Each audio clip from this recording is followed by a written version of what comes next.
Hello, എല്ലാവർക്കും LLB ജംഗ്ഷന്റെ പുതിയൊരു വീഡിയോയിലോട്ട് സ്വാഗതം.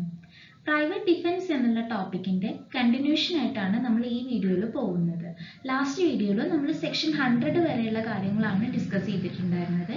ഈ വീഡിയോയിൽ നമ്മൾ ബാക്കിയുള്ള കാര്യങ്ങളായിരിക്കും ഡീൽ ചെയ്യുന്നുണ്ടാവുക. അതായത് 101 to 106 വരെയുള്ള കാര്യങ്ങൾ ഈ വീഡിയോയിൽ നമ്മൾ കവർ ചെയ്യുന്നുണ്ടാവും. അപ്പോൾ നമുക്ക് വൈകിക്കാണ്ട് ടോപ്പിക്കിലോട്ട് പോവാം.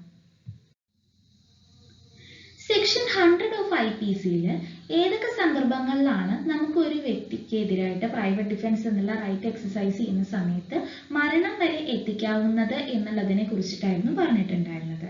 സെക്ഷൻ 101 എന്താണ് പറഞ്ഞിട്ടുള്ളത് എന്ന് വെച്ചാൽ, സെക്ഷനിൽ 100 പറയാത്ത വേറെ ഏത് കാര്യം നമുക്കെതിരെ ഒരു വ്യക്തി കമ്മിറ്റ് ചെയ്യാൻ ശ്രമിക്കുകയാണെന്നുണ്ടെങ്കിലും നമുക്ക് പ്രൈവറ്റ് ഡിഫൻസ് എന്നുള്ള റൈറ്റ് എക്സസൈസ് ചെയ്യാവുന്നതാണ്. ബട്ട് ആ റൈറ്റ് ഒരിക്കലും ഡെത്ത് ആയിരിക്കരുത്. അതായത് നമ്മുടെ പ്രൈവറ്റ് ഡിഫൻസ് നമ്മൾ എക്സസൈസ് ചെയ്യുന്ന സമയത്ത് നമ്മുടെ ഫോഴ്സ് മൂലം ഓപ്പോസിറ്റ് പേഴ്സണ് ഡെത്ത് ആയിരിക്കരുത് സംഭവിക്കുന്നത്. അതർ ദാൻ ഡെത്ത് നമുക്ക് എന്ത് ഹാം വേണമെങ്കിലും കോസ് ചെയ്യാം എന്നാണ് സെക്ഷൻ 101 പറഞ്ഞിട്ടുള്ളത്. So if the offence is not of the nature mentioned in above section, അതായത് സെക്ഷൻ 100 പറഞ്ഞിട്ടുള്ള ഒഫൻസ് അല്ല നമുക്കെതിരായിട്ട് ഒരു വ്യക്തി കമ്മിറ്റ് ചെയ്യുന്നത് എന്നുണ്ടെങ്കിൽ നമുക്ക് എന്ത് ചെയ്യാം, നമ്മുടെ പ്രൈവറ്റ് ഡിഫൻസ് എന്നുള്ള റൈറ്റ് എക്സസൈസ് ചെയ്യാവുന്നതാണ്. ആൻഡ് അതൊരിക്കലും ഡെത്ത് കോസ് ചെയ്യരുത്.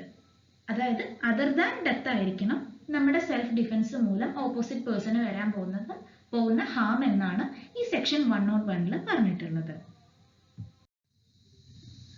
ഇനി നമ്മൾ നോക്കാൻ പോകുന്നത് സെക്ഷൻ 102 ആണ്.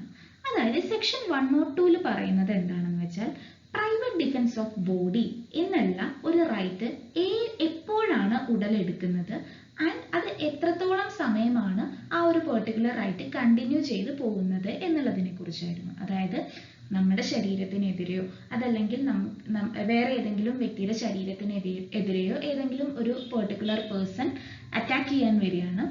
ആൻഡ് ആ അറ്റാക്കിൽ നിന്ന് രക്ഷപ്പെടാൻ വേണ്ടിയിട്ട് നമുക്ക് എന്ത് ചെയ്യാം, പ്രൈവറ്റ് ഡിഫൻസ് എന്നുള്ള റൈറ്റ് എക്സസൈസ് ചെയ്യാവുന്നതാണ്. സോ സെക്ഷൻ 102 പറയുന്നത് എപ്പോഴാണ്, ഏത് സന്ദർഭത്തിലാണ്, അതല്ലെങ്കിൽ ഏത് നിമിഷത്തിലാണ് ആ പ്രൈവറ്റ് ഡിഫൻസ് എന്നുള്ള റൈറ്റ് നമ്മുടെ ഇടയിൽ ഉടലെടുക്കുന്നത്, അതല്ലെങ്കിൽ അത് എത്രത്തോളം സമയമാണ് കണ്ടിന്യൂ ചെയ്ത് പോകുന്നത് എന്നുള്ളതാണ്. സോ ഈ സെക്ഷൻ 102 പ്രകാരം നമുക്ക് ഒരു റീസണബിൾ അപ്രഹെൻഷൻ ഉണ്ടായിക്കഴിഞ്ഞാൽ, അതായത് നമുക്ക് ഒരു അപകടം വരാൻ പോകുന്നു, അതല്ലെങ്കിൽ നമ്മുടെ ശരീരത്തിന് അതല്ലെങ്കിൽ വേറെ ഏതെങ്കിലും വ്യക്തിയുടെ ശരീരത്തിന് ഒരു അപകടം വരാൻ പോകുന്നു എന്നുള്ള ഒരു അപ്രഹെൻഷൻ നമ്മുടെ മുന്നിൽ വന്നു കഴിഞ്ഞാൽ തന്നെ നമ്മുടെ ഉള്ളിൽ നമുക്ക് എന്ത് ചെയ്യാം, നമ്മുടെ റൈറ്റ് ഓഫ് പ്രൈവറ്റ് ഡിഫൻസ് അവിടെ സ്റ്റാർട്ട് ചെയ്യാണ്. അതായത് നമുക്കെതിരെ ഇപ്പൊ അവരത് കമ്മിറ്റ് ചെയ്തോളണമെന്നില്ല, ബട്ട് റീസണബിൾ ആയിട്ട് നമുക്കുള്ളിൽ ഒരു ഭയം സൃഷ്ടിക്കപ്പെടുകയാണ്. അതായത് നമ്മുടെ ബോഡിക്കെതിരെ അതല്ലെങ്കിൽ വേറെ ഏതെങ്കിലും വ്യക്തിയുടെ ബോഡിക്കെതിരെ ഈ വ്യക്തി ഒരു അപകടം കോസ് ചെയ്യാൻ പോവുകയാണ് എന്നുള്ള ആ ഒരു നിമിഷം തൊട്ട് നമ്മുടെ റൈറ്റ് ഓഫ് പ്രൈവറ്റ് ഡിഫൻസ് എന്ത് ചെയ്യാണ്, സ്റ്റാർട്ട് ചെയ്യാണ്, അതല്ലെങ്കിൽ കമൻസ് ചെയ്യാണ്. ആൻഡ് ആ ഭയം എത്രത്തോളം സമയം നിലനിൽക്കുന്നു അത്രയും നേരം നമ്മുടെ ഈ റൈറ്റ് ഓഫ് പ്രൈവറ്റ് ഡിഫൻസ് നിലനിൽക്കുന്നുണ്ട് എന്നാണ് ഈ സെക്ഷനിൽ പറഞ്ഞിട്ടുള്ളത്. സോ അപ്രഹെൻഷൻ ടു ബോഡി അതല്ലെങ്കിൽ ഒരു ഡേഞ്ചർ എന്നുള്ള ആ ഒരു അപ്രഹെൻഷൻ എപ്പോൾ ഉടലെടുക്കുന്നു അപ്പൊ തൊട്ട് ഈ റൈറ്റ് ടു പ്രൈവറ്റ് ഡിഫൻസ് എന്നുള്ള റൈറ്റ് അവിടെ സ്റ്റാർട്ട് ചെയ്യാണ്. ആൻഡ് ആ ഭയം എത്രത്തോളം നേരം നിലനിൽക്കുന്നു അത്രയും സമയം ഈ റൈറ്റ് കണ്ടിന്യൂ ചെയ്യുന്നുണ്ട് എന്നുള്ളതാണ് സെക്ഷൻ 102 പറഞ്ഞിട്ടുള്ളത്. ആൻഡ് ശ്രദ്ധിക്കേണ്ട ഒരു കാര്യം എന്താണെന്ന് വെച്ചാൽ, ഈ അപ്രഹെൻഷൻ എന്ന് പറയുന്നത് നമ്മൾ ഒരാൾക്കെതിരായിട്ട് പക വീട്ടാനുള്ള രീതിയിലുള്ളതായിരിക്കരുത്. അതായത് അത് റിയൽ ആയിരിക്കണം, റീസണബിൾ ആയിരിക്കണം. അതായത് ഒരു ഓർഡിനറി മാനിന് അതല്ലെങ്കിൽ ഒരു ഓർഡിനറി മനുഷ്യനെ എന്തായിരിക്കണം, ശരിയാണ് അവിടെ പേടിച്ചിട്ട് തന്നെയാണ്, അതല്ലെങ്കിൽ അയാൾക്കൊരു ഭീഷണി വന്നു എന്നുള്ള ആ ഒരു ചിന്ത ഉണ്ടായിരിക്കണം. അതായത് അയാൾക്ക് മനസ്സിലാക്കാൻ രീതിക്കായിരിക്കണം. സോ ഈ അപ്രഹെൻഷൻ എന്ന് പറയുന്നത് റിയൽ ആയിരിക്കണം, അതുപോലെ തന്നെ റീസണബിളും ആയിരിക്കണം. ഇനി നമ്മൾ നോക്കാൻ പോകുന്നത് സെക്ഷൻ 103 കുറിച്ചിട്ടാണ്. സോ അതിനു മുന്നായിട്ട് നമ്മൾ സെക്ഷൻ 100 ഒഫൻസസ് അഗെയിൻസ്റ്റ് ബോഡിയെ കുറിച്ചിട്ടായിരുന്നു പറഞ്ഞിട്ടുണ്ടായിരുന്നത്. അതായത് ഏതൊക്കെ സന്ദർഭങ്ങളിലാണ് നമ്മുടെ പ്രൈവറ്റ് ഡിഫൻസ് എക്സസൈസ് ചെയ്യുന്നത് വഴി ഒരു വ്യക്തിയുടെ മരണം വരെ കോസ് ചെയ്യാൻ പറ്റുക എന്നുള്ളതായിരുന്നു സെക്ഷൻ 100 പറഞ്ഞിട്ടുണ്ടായിരുന്നത്. 103 പറയുന്നത് പ്രോപ്പർട്ടിക്ക് എഗെയിൻസ്റ്റ് ആയിട്ടുള്ള ഒഫൻസ് ആണ്. അതായത് ഏതൊക്കെ സന്ദർഭത്തിലാണ് നമ്മുടെ പ്രോപ്പർട്ടി അതല്ലെങ്കിൽ നമുക്ക് വേണ്ടപ്പെട്ട ഏതെങ്കിലും വ്യക്തിയുടെ പ്രോപ്പർട്ടിക്ക് എഗെയിൻസ്റ്റ് ആയിട്ട് ഒരു വ്യക്തി ഒരു ഒഫൻസ് അല്ലെങ്കിൽ ഒരു ക്രൈം കമ്മിറ്റ് ചെയ്യാണ് ആൻഡ് അതിൽ നിന്ന് രക്ഷപ്പെടാൻ വേണ്ടിയിട്ട് നമുക്ക് നമ്മുടെ right of private defence exercise ചെയ്യുകയും അതുവഴി ഒരു വ്യക്തിയുടെ മരണം വരെ കോസ് ചെയ്യാൻ പറ്റുന്നത് ഏതൊക്കെ സന്ദർഭത്തിലാണെന്നാണ് സെക്ഷൻ 103 പറഞ്ഞിട്ടുള്ളത്. So the right of private defense of the property also extends to death when voluntarily caused or if any harm is caused in the form of an offense. So ഏതൊക്കെ സന്ദർഭങ്ങളിലാണ് നമുക്ക് private defence exercise ചെയ്യുകയും അതുപോലെ തന്നെ അതുവഴി ഒരു വ്യക്തിയുടെ മരണം സംഭവിക്കുന്നത് എന്നുള്ളതാണ് സെക്ഷൻ 103 പറഞ്ഞിട്ടുള്ളത്. So robbery, house breaking by night, mischief by fire committed on any building, tent or vessel which building, tent or vessel is used as human dwelling or as a place for the custody of property. അതായത് ഏതെങ്കിലും building അതല്ലെങ്കിൽ tent അതല്ലെങ്കിൽ ഏതെങ്കിലും രീതിയിലുള്ള vessel അതായത് റൂമുകളിൽ fire വഴി mischief commit ചെയ്യാൻ ശ്രമിക്കുകയാണ്. ആൻഡ് ഈ ബിൽഡിംഗ്, ടെന്റ് പിന്നെ അതുപോലെ തന്നെ ഈ വെസൽ എന്ന് പറയുന്നത് ഒന്നെങ്കിൽ മനുഷ്യവാസത്തിന് വേണ്ടി ഉപയോഗിക്കുന്നതായിരിക്കണം അതല്ലെങ്കിൽ നമ്മുടെ ഏതെങ്കിലും രീതിയിലുള്ള സാധനങ്ങളൊക്കെ സ്റ്റോർ ചെയ്യാൻ വേണ്ടിയിട്ട് ഉപയോഗിക്കുന്ന രീതിയിലുള്ള സംഭവങ്ങളും ആയിരിക്കണം. പിന്നെ അതുപോലെ തന്നെ തെഫ്റ്റ്, മിസ്ചീഫ്, ഹൗസ് ട്രസ്പാസ് ഈ സന്ദർഭങ്ങളിലൊക്കെ അതായത് നമ്മുടെ പ്രോപ്പർട്ടിക്ക് എതിരായിട്ട് ഈ ഒഫൻസസ് ഒക്കെ കമ്മിറ്റ് ചെയ്യുന്ന സമയത്ത് നമുക്ക് എന്ത് ചെയ്യാം, നമ്മുടെ right of private defence exercise ചെയ്യാവുന്നതാണ്. ആൻഡ് അതുവഴി നമുക്കൊരു വ്യക്തിയുടെ മരണം വരെ കോസ് ചെയ്യാവുന്നതും ആണ് എന്നുള്ളതാണ് സെക്ഷൻ 103 പറഞ്ഞിട്ടുള്ളത്. ഞാൻ റോബറി എന്താ, മിസ്ചീഫ് എന്താ, തെഫ്റ്റ് എന്താണെന്നൊന്നും ഇവിടെ എക്സ്പ്ലെയിൻ ചെയ്യുന്നില്ല. കാരണം ഇതിനു മുന്നേ തന്നെ നമ്മൾ അതിനെക്കുറിച്ചുള്ള വീഡിയോസ് അപ്ലോഡ് ചെയ്തിട്ടുണ്ടായിരുന്നു. സോ അതെന്താണെന്ന് അറിയണമെന്നുണ്ടെങ്കിൽ പ്രീവിയസ് വീഡിയോസ് നോക്കിയാൽ മതി. ഇനി സെക്ഷൻ 104 കുറിച്ചിട്ടാണ് പറയാൻ പോകുന്നത്. അതായത് നമ്മൾ 100ഉം 101ഉം ഡിസ്കസ് ചെയ്തില്ലേ, അതുപോലെ തന്നെയാണ് 103ഉം 104ഉം പറയുന്നത്. അതായത് ഏതൊക്കെ സന്ദർഭങ്ങളിലാണ് നമുക്ക് പ്രോപ്പർട്ടിക്കെതിരായിട്ടുള്ള പ്രൈവറ്റ് ഡിഫൻസ് എക്സസൈസ് ചെയ്യുന്ന സമയത്ത് മരണമല്ലാത്ത രീതിയിലുള്ള ഹാം വരെ ആ ഡിഫൻസ് എക്സ്റ്റെൻഡ് ചെയ്യാൻ സാധിക്കുന്നത് എന്നാണ് സെക്ഷൻ 104 പറഞ്ഞിട്ടുള്ളത്. സോ സെക്ഷൻ 103 കവർ ചെയ്യാത്ത എല്ലാ ഒഫൻസസിനെതിരായിട്ടും നമ്മൾ പ്രൈവറ്റ്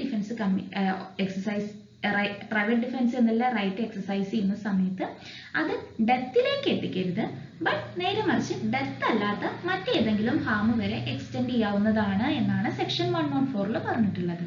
സോ സെക്ഷൻ 103 പറയാത്ത മറ്റേതെങ്കിലും ഒഫൻസസ് നമ്മുടെ പ്രോപ്പർട്ടിക്ക് എതിരായിട്ട് ഏതെങ്കിലും വ്യക്തി കമ്മിറ്റ് ചെയ്യുകയാണ് എന്നുണ്ടെങ്കിൽ നമുക്ക് എന്ത് ചെയ്യാം, അയാൾക്കെതിരായിട്ട് പ്രൈവറ്റ് ഡിഫൻസ് എന്നുള്ള റൈറ്റ് എക്സസൈസ് ചെയ്യാവുന്നതാണ്. ബട്ട് അതൊരിക്കലും ഡെത്തിലോട്ട് എത്തരുത്. ഡെത്ത് ഒഴികെ മറ്റേതെങ്കിലും രീതിയിലുള്ള ഹാം വരെ ആ ഡിഫൻസ് എക്സ്റ്റെൻഡ് ചെയ്യാവുന്നതാണ് എന്നാണ് സെക്ഷൻ 104 പറഞ്ഞിട്ടുള്ളത്.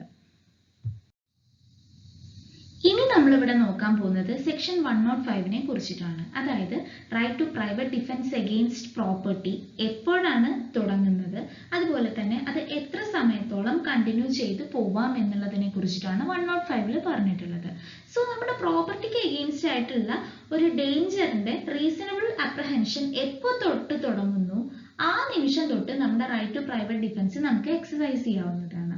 ആൻഡ് അത് കണ്ടിന്യൂ ചെയ്യുന്ന സമയം എന്ന് പറയുന്നത് ഓരോ ഒഫൻസിനെ അനുസരിച്ചിരിക്കും.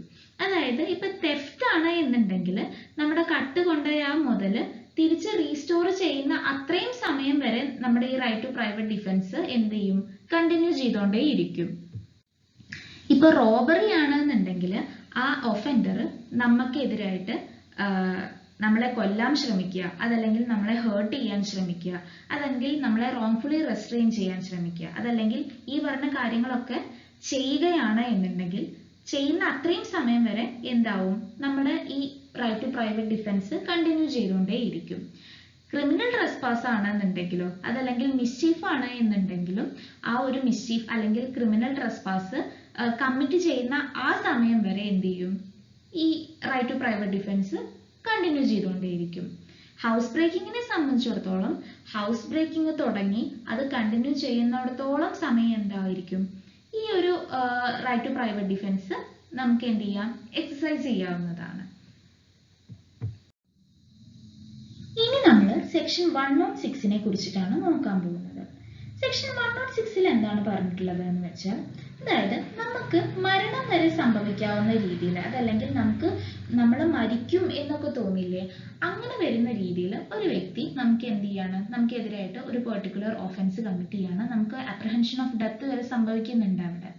സോ നമുക്ക് എന്ത് ചെയ്യാം, സ്വാഭാവികമായിട്ടും നമ്മുടെ പ്രൈവറ്റ് ഡിഫൻസ് എന്നുള്ള റൈറ്റ് എക്സസൈസ് ചെയ്തിട്ട് അതിനെ തടയാൻ ശ്രമിക്കാവുന്നതാണ്. ബട്ട് നമ്മൾ ആ റൈറ്റ് എക്സസൈസ് ചെയ്ത് കഴിഞ്ഞാൽ അതിൻ്റെ ഇടയിൽ ഒരു ഇന്നസെന്റ് പേഴ്സൺ പെട്ടിട്ടുണ്ട്, അയാൾക്ക് അത് എന്തായാലും ഒരു ഹാം ഉണ്ടാക്കും. സോ ഇങ്ങനെ വരുന്ന സന്ദർഭത്തിൽ നമുക്ക് എന്ത് ചെയ്യാം, നമുക്ക് നമ്മുടെ ആ ഒരു ബോഡിയെ രക്ഷിക്കാൻ വേണ്ടിയിട്ട് പ്രൈവറ്റ് ഡിഫൻസ് എന്നുള്ള റൈറ്റ് എക്സസൈസ് ചെയ്യാം എന്നാണ് സെക്ഷൻ 106 പറഞ്ഞിട്ടുള്ളത്. ഞാൻ ഒന്നുകൂടിയും പറയാം, അതായത് നമുക്ക് ഡെത്തിന്റെ അപ്രഹെൻഷൻ വരുന്ന രീതിയിൽ ഒരു ഒഫൻസ് നമുക്കെതിരായിട്ട് ഏതെങ്കിലും വ്യക്തി കമ്മിറ്റ് ചെയ്യുകയാണ്, ആൻഡ് അതിൽ നിന്ന് രക്ഷപ്പെടാൻ നമ്മൾ പ്രൈവറ്റ് ഡിഫൻസ് എക്സസൈസ് ചെയ്യുന്ന സമയത്ത് അതൊരു ഇന്നസെന്റ് പേഴ്സണ് ഹാം ഉണ്ടാക്കുന്നുണ്ടെങ്കിൽ പോലും നമുക്ക് എന്ത് ചെയ്യാം, ആ റിസ്കിനെ റൺ ഓവർ ചെയ്തിട്ട് നമ്മുടെ right to private defence exercise ചെയ്യാവുന്നതാണ് എന്നാണ് സെക്ഷൻ 106 പറഞ്ഞിട്ടുള്ളത്. ഇന്നത്തെ ഈ വീഡിയോ നിങ്ങൾക്ക് എഫക്റ്റീവ് ആയി തോന്നിയെങ്കിൽ വീഡിയോ ലൈക്ക് ചെയ്യാനും ഷെയർ ചെയ്യാനും മറക്കരുത്. അതുപോലെ ചാനൽ ഇതുവരെ സബ്സ്ക്രൈബ് ചെയ്യാത്തവർ ചാനൽ സബ്സ്ക്രൈബ് ചെയ്യാനും മറക്കരുത്. So thank you for watching the video.